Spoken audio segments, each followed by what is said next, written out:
We've heard from a lot of you who want to know why the education lottery isn't doing more to help schools, while the state is dealing with a $3 billion budget shortfall. When the legislature created the lottery 5 years ago, it decided 50% of all revenue should go to prizes, 35% to education, 7% in commission to lottery retailers, and up to 8% in administrative expenses. And it's this piece of the pie that we scrutinized with one thing in mind. Can the lottery squeeze money out of its overhead to save teachers from getting laid off? Woo! Ric Flair is working the crowd at the Dogwood Festival in Fayetteville. Woo! The retired WWE wrestler is working for the state lottery. Woo! He's the centerpiece of the Woo 2 scratch-off ticket game. They're great people to work for. So much money for education. It's a no-brainer for me. The I-Team obtained his contract and discovered how much the lottery is paying Flair. You're paying him $200,000. Right. For 3 days' work. That's more than you make in a year. That is not a lot of money. I mean, in the celebrity market, that's actually a very good contract for us. After all of our expenses, after paying prizes, after covering our administrative costs, after covering his contract, we will return to education $2.3 million from that ticket. The I-Team closely examined the entire lottery budget. We even poured through receipts, and we discovered nearly $60 million a year in overhead. That's 4.1% of total revenue.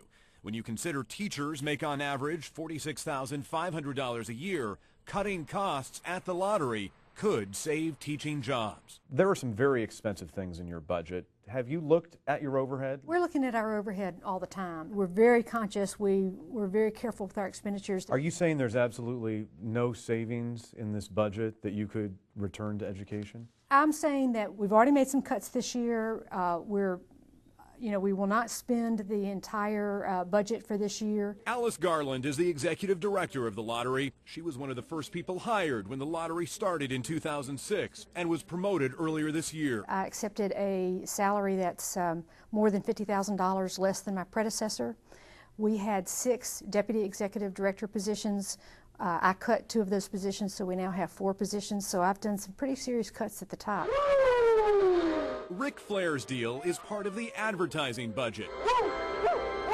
We found the lottery spends $12.5 million a year on all kinds of advertising, including more than $1 million on the sponsorship of sports teams. For every additional dollar that we spend on advertising, we produce an additional $16.48 for our return to education. Considering the fiscal crisis we're in, teachers are losing their jobs. Can you reduce some of the spending? We don't think so. Other states that have reduced advertising dollars have seen a negative impact on their sales. While digging through the lottery budget, we also found a big jump in the cost of salaries. Lottery employees were paid $637,000 more in the 2010 fiscal year compared to the year before. As we grow our sales and grow our retailers, we have to add staff so that we can service that work. You're saying it costs money to make money in your business? Absolutely. I mean, we're a sales organization. You spend money to make money. Other things jumped out at us. Auditor fees, $337,000. Background checks, $779,000. Video production, $1.4 million. I understand that we have some line items that might appear large, but if you look at the big picture, what we spend on administration is not very much. We found the biggest single expense for the lottery is a fee of $22.6 million for gaming system services. All that money goes to a company called G-Tech to print the lottery tickets, deliver them to retailers, and manage the computer terminals where you buy tickets.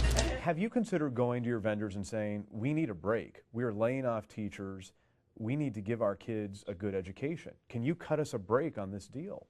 My predecessor was a phenomenal negotiator. We have about the lowest rate, if not the lowest rate, in the lottery industry. We've got to be careful about making cuts. 2 mega tickets. Because if we make cuts that impact our ability to make sales, then we're going to return less to education, and we could actually end up paying for fewer teachers. Her predecessor, Tom Shaheen, left the lottery and now works for the lottery industry, a company called Link 3. It does not have any contracts with the North Carolina Lottery. Just last week, the lottery made a quarterly transfer of $119 million to the education fund. In the 5 years the lottery has been in business, it sent $1.9 billion to pay for education and has sold more than $6 billion in lottery tickets. If you have something you'd like the I-Team to investigate, you can send us an email to investigates@abc11mail.com.